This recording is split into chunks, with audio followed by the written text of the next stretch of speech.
Grup rehberimiz sensin de ki. Selamun aleyküm. Hamıya nəsib eləsin. Burada kim varsa Allah qəbul hamınız topa gedin, onu istəyirəm.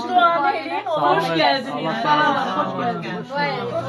Hoş geldiniz. Doğan size gelsin. Allah bütün arzusunda olanlara Allah evi həccin, alınması ümrə ziyarətinin inşallah nəsib eləsin. Allah inşallah ziyarətinizi qəbul Sənə etsin. qurban. Hamınız topa, hamınız. İndi qoy tortu kəssin. Bunlar gəlib uşaqlar. Qaynənələr çox istəyir. Kəs. Belə. Gözəl. Keçə yazmışam bu sözləri. Gözəl. Əla.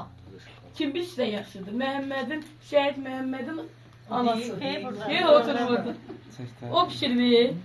Onu da çək. Allah ömrünüzə xoş günlər qismət eləsin. Hər zaman tort kəsərsiniz. İstəyəndən hər birini Allah qismət eləsin. Amin. İnşallah. Sadık kısmet olsun. Ne cür evirsen öyle. Yiyin hamısı hamsın getir. Kalmaz. Senin bak hamsın ya. Yok ben teyzim. Yonakların gelecek. O kadar orada tortlar var ki şeyle bakırdım yüzüne.